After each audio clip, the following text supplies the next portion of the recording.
Alright, so I just finished putting together this Creality Ender 3 Pro. Went together pretty easily. It seems to be very sturdy, well built, easy to put together. This isn't my first 3D printer. The first one I had, it was way back. Remember the printer bots that had the old wooden frame? There's a little bitty one back there, but it's I guess it's past its prime. It's, with the wood, I'm sure it's, with different humidity, it's shrinking and swelling or whatever, and it's really finicky, really hard to work with. So I plan on rebuilding that one. I have a few designs that I'm considering. In the meantime, I wanted to get a 3D printer that I could use before I start this other project, but I'll cover that in another video. So basically, I just put this together, and instead of going through the unboxing and the entire assembly, I'm sure you don't want to watch me put in every single screw on this, but while I was putting it together, I just put together a few clips for tips while you're assembling. Stuff to watch out for. One might be nitpicky, I think there's another one that's actually pretty important, but just something to watch out for while you're putting this thing together, because it is pretty easy. It took me, who knows, 3 hours, and that was going very slow, taking my time, really, I was under no pressure to see how fast I could do it. So, but it went together pretty well. So, here's a few tips. Alright, so you can see this is the Creality 3D Ender 3 Pro.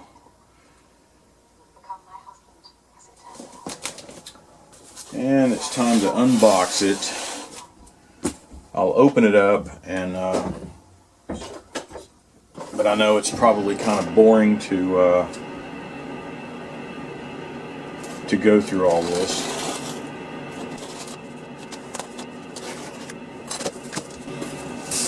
I'll just do a quick opening here. Looks like it's packaged fairly well. A lot of foam. Yeah. So that's what it looks like. It's packed very well. I'm just going to go through the bill of material, make sure everything's here. Start out with putting stuff on this bench and start assembling it. So this whole bottom section looks like it's pre-assembled for sure. Not bad.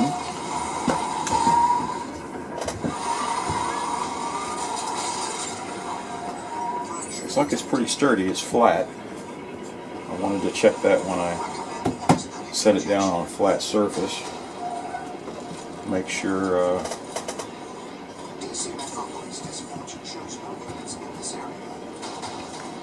and it looks like it has some rubber feet already attached on the bottom here.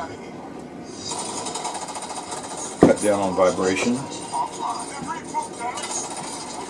Alright, so I'm going to assemble this. You can see I've got a movie on in the background. You can hear it. But I'm just going to go through this and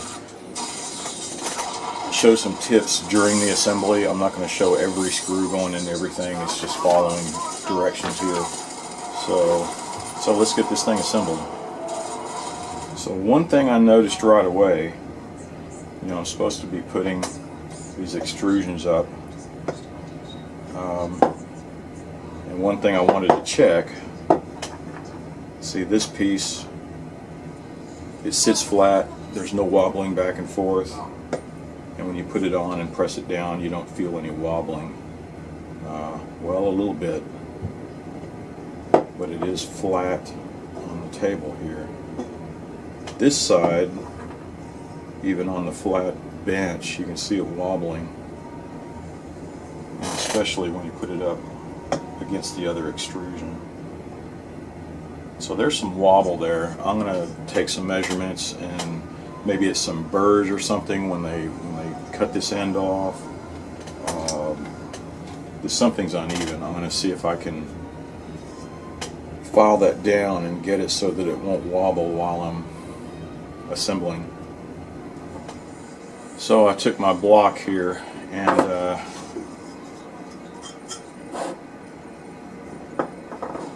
set it off, and you can see there is a little play in it.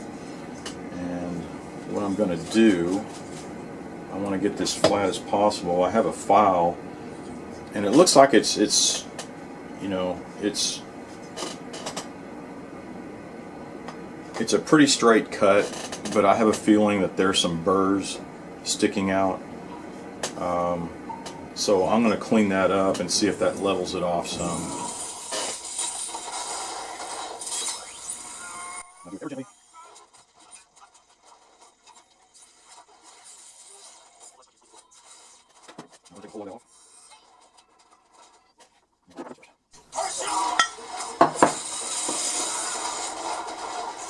Yeah, that did help.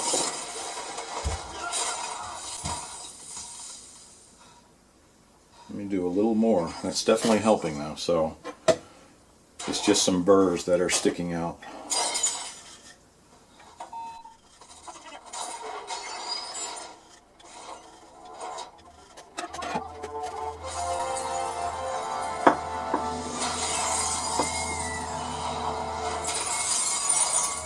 That got it.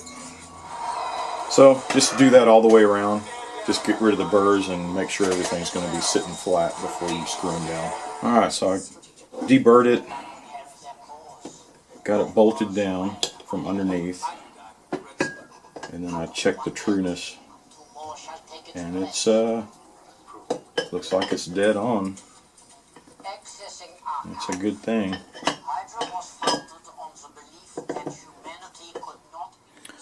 So when you're putting in this Z limit switch, the Z-axis limit switch, it's great. You can see it has a little tab, so when you slide it down, it'll hit the extrusion here and gives you a stopping point.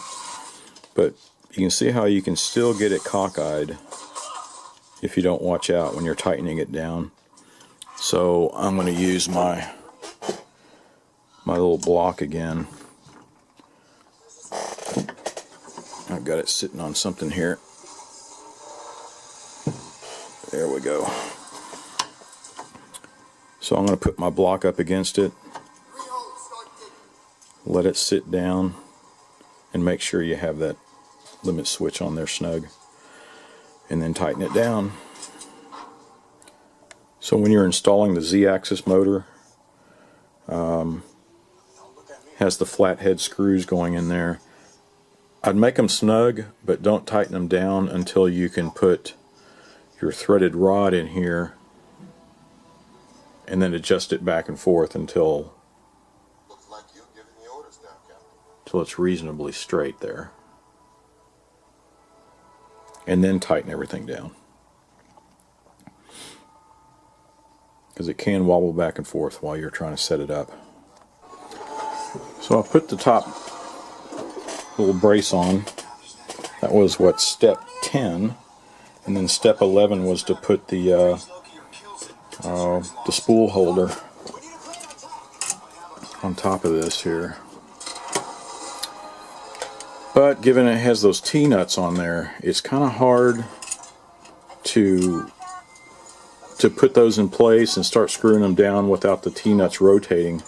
I'm going to take this bar off of this one side, at least these two screws, so I can slide the T-nuts under and tighten this thing down, and then tighten this down. Okay, so don't forget, after it's all assembled, it's looking pretty good, don't forget to adjust your rollers here on the X and the Y's. So I'm sure these are set loose from the factory, so it's easier to install when you first put it in, but you need to tighten that down. And to do that, you can see the nut under here.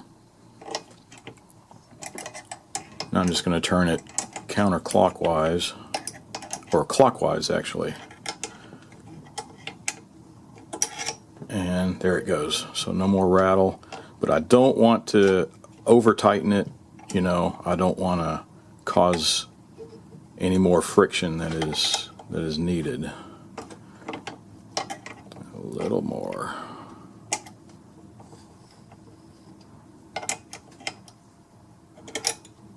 There we go. Just enough to get rid of any slack on it. It's moving pretty good. The same thing you do on the Z's.